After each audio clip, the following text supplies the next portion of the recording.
I often love to go into galleries and museums and look at the landscape paintings there. Most all of them have a very painterly quality to them that really transcend the original scene and even a photograph.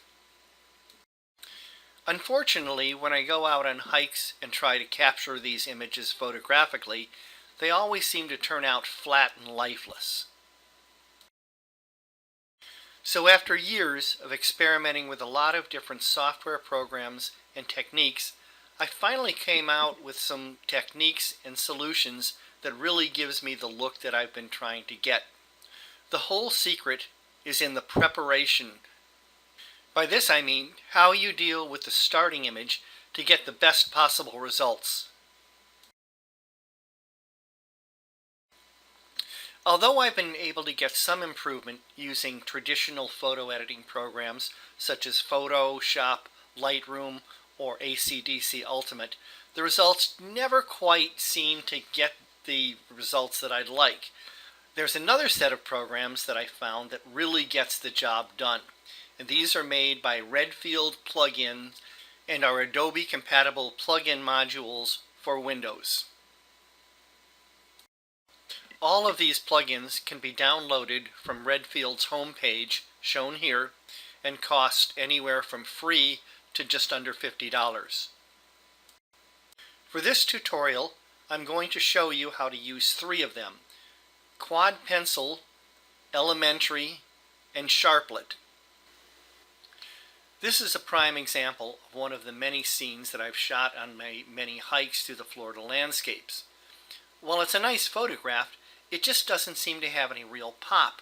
It's hard to find the center of interest, and while the highlights and shadows are there, they just don't seem to have any distinguishing characteristics. While I could spend a lot of time fooling around with my standard editor, which in this case is AC/DC Ultimate, I get much better results when I bring it into Redfield's Quad Pencil, which I will do now.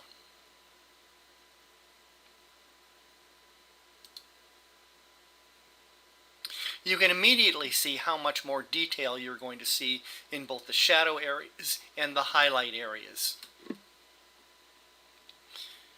I can further enhance this by fooling around with some of the controls, in this case the mix control.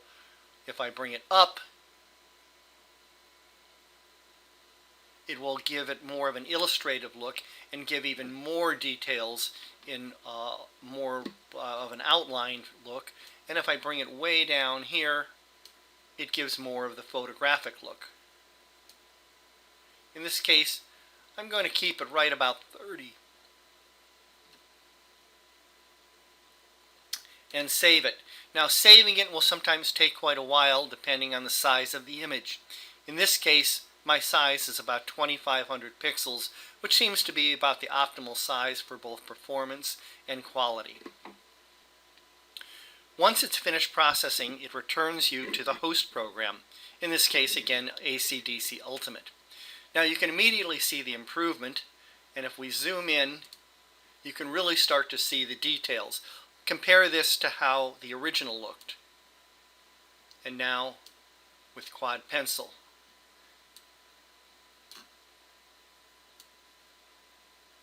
And you can see in both the highlights, midtones, and shadows, there's a lot more definition. So I can go ahead and save this image, but now I'm also going to take it into another Redfield filter called Elementary.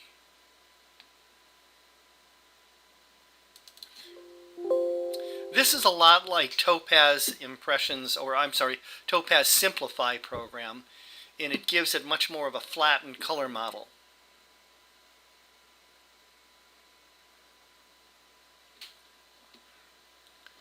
And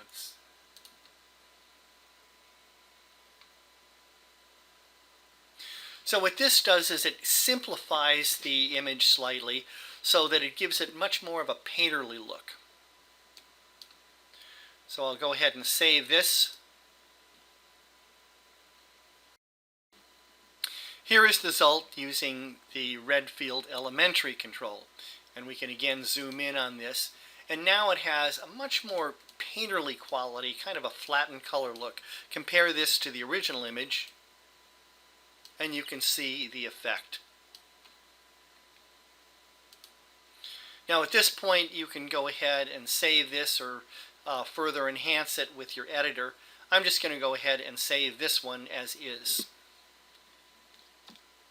After I've saved this image at this point, there's still one more effect that I want to apply, and this is with the Redfield Sharplet tool to give it just a little bit more sharpness. And this is a free plugin.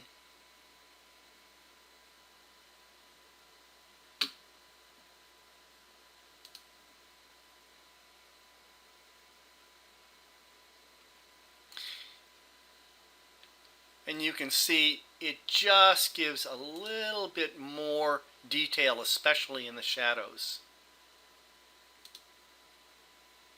So now, after a little bit of enhancement in kind of saturation and vibrance, I now have an image that really looks much more like a painted image than one from the original starting photograph.